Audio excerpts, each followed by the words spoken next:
Hello, welcome to cooking baking lab. Cooking baking പരീക്ഷണശാലയിലേക്ക് എല്ലാവർക്കും സ്വാഗതം. അപ്പോൾ ഇന്ന് നമ്മളൊരു സ്റ്റാർട്ടർ റെസിപ്പിയാണ് ചെയ്യുന്നത് കേട്ടോ. ബീഫിൻ്റെ സ്റ്റാർട്ടർ റെസിപ്പി, മംഗോളിയൻ ബീഫ്.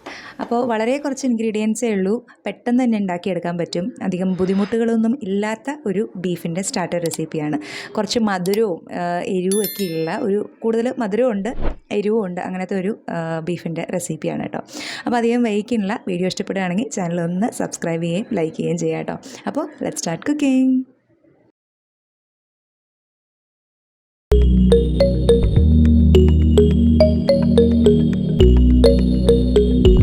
അപ്പോൾ ഞാനിവിടെ 350 ഗ്രാം പോത്താണ് എടുത്തിട്ടുള്ളത് കേട്ടോ. പോത്ത് തന്നെയാണ്, ബീഫല്ല, പോത്താണ് എടുത്തിട്ടുള്ളത്. അത് ടെൻഡർ ലോയിൻ എന്ന് പറഞ്ഞിട്ടുള്ള പീസിലെ നല്ല ടെൻഡർ ആയിട്ടുള്ളൊരു കഷ്ണമായിരിക്കും അത്. അപ്പോൾ ആ ഒരു കഷ്ണമാണ് ഈ ഒരു റെസിപ്പിക്ക് നമ്മൾ എടുക്കുക കേട്ടോ. അപ്പോൾ അതിൻ്റെ അകത്ത് ഫാറ്റൊക്കെ ഉണ്ടെങ്കിൽ, നെയ്യ് ഉണ്ടെങ്കിൽ മാക്സിമം അവോയ്ഡ് ചെയ്യുക. നിങ്ങൾക്ക് എടുക്കണമെന്നുണ്ടെങ്കിൽ എടുക്കാം, പക്ഷേ ഈ ഒരു റെസിപ്പിക്ക് ആ ഫാറ്റൊക്കെ ഒന്ന് അവോയ്ഡ് ചെയ്തെടുക്കുക. കഴുകി വൃത്തിയാക്കിയിട്ട് ഇതേപോലെ നല്ല തിന്നായിട്ടുള്ള സ്ലൈസസ് ആക്കിയിട്ട് നുറുക്കിയെടുക്കുക. നിങ്ങൾക്ക് തിന്നായിട്ടുള്ള സ്ലൈസസ് ആക്കാൻ പറ്റുന്നില്ലെങ്കിൽ ഇതേപോലെ സ്ട്രിപ്സ് ആക്കിയാലും മതി. നല്ല നേരെയുള്ള സ്ട്രിപ്സ് ആക്കിയിട്ട് എടുത്താലും മതി. ഇതിപ്പോൾ ഞാൻ കഴുകി വൃത്തിയാക്കി മാക്സിമം വെള്ളമൊക്കെ മാറ്റിയെടുത്തതാണ്. ഇതേപോലെ തിന്നായിട്ടുള്ള സ്ലൈസ് ആകുമ്പോഴാണ് ഈ ഒരു റെസിപ്പിക്ക് നല്ല ടേസ്റ്റ് കിട്ടുക കേട്ടോ. അപ്പോൾ ഞാൻ കഴുകി വൃത്തിയാക്കി എടുത്തിട്ടുണ്ട്. ഇനി ഇതിനകത്തേക്ക് 1/2 ടീസ്പൂൺ കുരുമുളക് പൊടിയും ആവശ്യത്തിന് ഉപ്പും അതേപോലെ 1/2 ടീസ്പൂൺ സോയാ സോസും കൂടെ ഒഴിച്ച് നല്ലതുപോലെ ഒന്ന് മിക്സ് ചെയ്തെടുക്കാം. ഇത് നമ്മൾ ഇതേപോലെ മിക്സ് ചെയ്തിട്ട് ഒരു 1/2 മണിക്കൂറെങ്കിലും മാരിനേറ്റ് ചെയ്ത് വെക്കണം കേട്ടോ നമ്മുടെ ബീഫിനകത്ത്. അപ്പോൾ ഇതെല്ലാം കൂടെ ഞാൻ നല്ലതുപോലെ മിക്സ് ചെയ്തിട്ട് 1/2 മണിക്കൂർ ഇതേപോലെ തന്നെ മാരിനേറ്റഡ് ആയിട്ട് ഇരിക്കട്ടെ. എന്നിട്ട് നമുക്കത് വേവിച്ചെടുക്കണം. നമ്മൾ സാധാരണ സ്റ്റിർ ഫ്രൈ ചെയ്യുകയാണ് ചെയ്യുക, പക്ഷേ നമ്മുടെ നാട്ടിലെ പോത്ത് സ്റ്റിർ ഫ്രൈ ചെയ്താലൊന്നും വെന്ത് കിട്ടില്ല. നമ്മൾ കുക്കറിനകത്തിട്ട് തന്നെ വേവിച്ചെടുക്കണം. അപ്പോൾ അതുകൊണ്ട് 1/2 മണിക്കൂർ കഴിഞ്ഞു ഇപ്പോൾ ഞാൻ മാരിനേറ്റ് ചെയ്ത് വെച്ചിട്ട് ഇനി ഞാൻ കുക്കറിലേക്ക് ഇട്ടിട്ട് ആവശ്യത്തിനുള്ള വെള്ളം, അതായത് നമ്മുടെ ബീഫ് വെന്ത് കിട്ടാൻ ആവശ്യത്തിനുള്ള വെള്ളവും കൂടെ ഒഴിച്ച് നമുക്കൊന്ന് കുക്കറിൽ പ്രഷർ കുക്ക് ചെയ്ത് തന്നെ വേവിച്ചെടുക്കാം.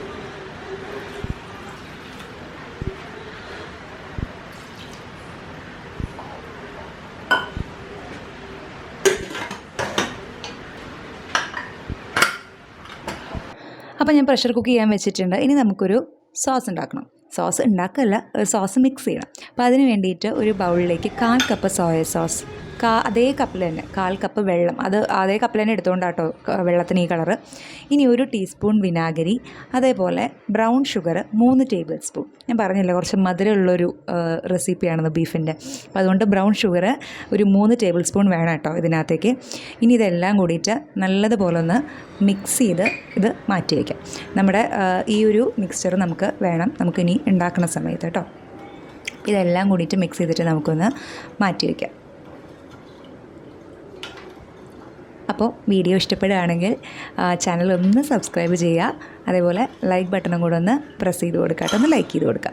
ഇനി ഞാനിവിടെ നമ്മുടെ ബീഫ് വെന്ത് വന്നിട്ടുണ്ട്. ഞാനിവിടെ ഒരു കടായി വെച്ചിട്ടുണ്ട്. ഇതിലേക്ക് 1.5 ടേബിൾ സ്പൂൺ ഞാൻ സൺഫ്ലവർ ഓയിലാണ് ഒഴിച്ചു കൊടുക്കുന്നത്. മണമില്ലാത്ത ഏത് എണ്ണയും ഉപയോഗിക്കാം. ഇനി ഇതിലേക്ക് 3 ഉണക്കമുളക് ഞാൻ പൊട്ടിച്ചിട്ട് കൊടുത്തിട്ടുണ്ട്. ഇതൊന്ന് ഇളക്കി കൊടുക്കുക. ഇനി ഇതിലേക്ക് ഇഞ്ചി കൊത്തി അരിഞ്ഞത് 1 ടേബിൾ സ്പൂൺ, അതേപോലെ വെളുത്തുള്ളി കൊത്തി അരിഞ്ഞതും 1 ടേബിൾ സ്പൂൺ. ഇത് രണ്ടും കൂടെ ഒന്ന് ലോ ടു മീഡിയം ഫ്ലെയിമിലിട്ടിട്ട് നമുക്കൊന്ന് വഴറ്റിയെടുക്കാം.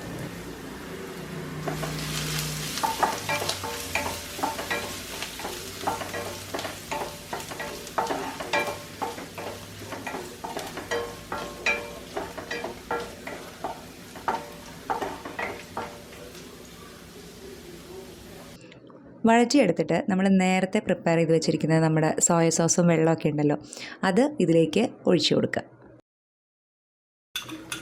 ഇനി ഇത് നല്ലതുപോലെ ഇളക്കിയിട്ട് ഹൈ ഫ്ലെയിമിലിട്ട് 1 മിനിറ്റോളം ഇതൊന്ന് തിളപ്പിച്ചെടുക്കണം.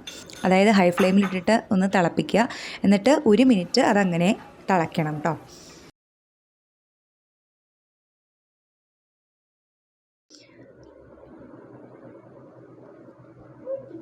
അപ്പോൾ അത് തിളച്ചിട്ടുണ്ട്. 1 മിനിറ്റ് തിള വന്ന് കഴിയുമ്പോൾ ഇതിലേക്ക് നമ്മൾ നേരത്തെ വേവിച്ച് വെച്ചിരിക്കുന്ന നമ്മുടെ ബീഫും അതിൽ ബാക്കി ഉണ്ടാവണ ആ ബീഫിൽ നമ്മൾ ഒഴിച്ചിട്ടുള്ള വെള്ളവും കൂടെ ഇതിലേക്ക് ഒഴിച്ചാൽ മതി കേട്ടോ.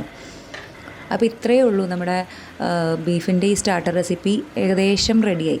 ഇനി ഇതാ നമ്മൾ വേവിച്ച് വെച്ചിരിക്കുന്ന ബീഫാണ്, ബീഫും വെള്ളമാണ്, അത് ഇതിനകത്തേക്ക് ഇടുക. ഇത് ഇനി ഇതിനകത്ത് കിടന്ന് ഇങ്ങനെ വറ്റണം. അപ്പോൾ ബീഫൊക്കെ ഒന്ന് വെടിയിച്ച് കൊടുക്കട്ടെ. ചിലപ്പോൾ നമ്മൾ ഭയങ്കര തിൻ സ്ലൈസായിട്ട് മുറിച്ചിരിക്കുന്നതുകൊണ്ട് ഇങ്ങനെ ഒട്ടിപ്പിടിച്ചിരിക്കാനായിട്ട് ചാൻസ് ഉണ്ട് നമ്മുടെ ബീഫിൻ്റെ സ്ലൈസസൊക്കെ. അതൊന്ന് ഇതേപോലെ ഒന്ന് വെടിയിച്ചിട്ട് കൊടുത്ത് നല്ലതുപോലെ ഇളക്കുക. ഉപ്പൊന്നും ഞാൻ പിന്നെ ചേർത്തിട്ടില്ല, കാരണം നമ്മൾ സോയ സോസ് ആണല്ലോ മെയിനായിട്ടുള്ള ഇൻഗ്രീഡിയൻറ്റ്. അപ്പോൾ അതുകൊണ്ട് ഈ ഒരു സമയത്ത് ഒന്ന് ടേസ്റ്റ് ചെയ്ത് നോക്കുക. ഉപ്പ് ആവശ്യമാണെങ്കിൽ മാത്രം ആഡ് ചെയ്താൽ മതി. മിക്കപ്പോഴും ഉപ്പ് ആവശ്യം വരില്ല. അപ്പോൾ അതുകൊണ്ട് ടേസ്റ്റ് ചെയ്തിട്ട് മാത്രം ചെയ്യുക, അല്ലെങ്കിൽ ചിലപ്പോൾ ഉപ്പ് കൂടിപ്പോകും കേട്ടോ. ഇനി ഇത് ഹൈ ഫ്ലെയിമിലിട്ടിട്ട് നമ്മൾ വറ്റിച്ചെടുക്കുകയാണ് ചെയ്യണം കേട്ടോ കംപ്ലീറ്റ്. ഇനി ഹൈ ഫ്ലെയിമിലിട്ട് ഇത് വറ്റും തോറും നമ്മുടെ ഈ ബീഫിൻ്റെ കളറൊക്കെ മാറി മാറി കറുത്ത് ഇങ്ങനെ വരും കേട്ടോ.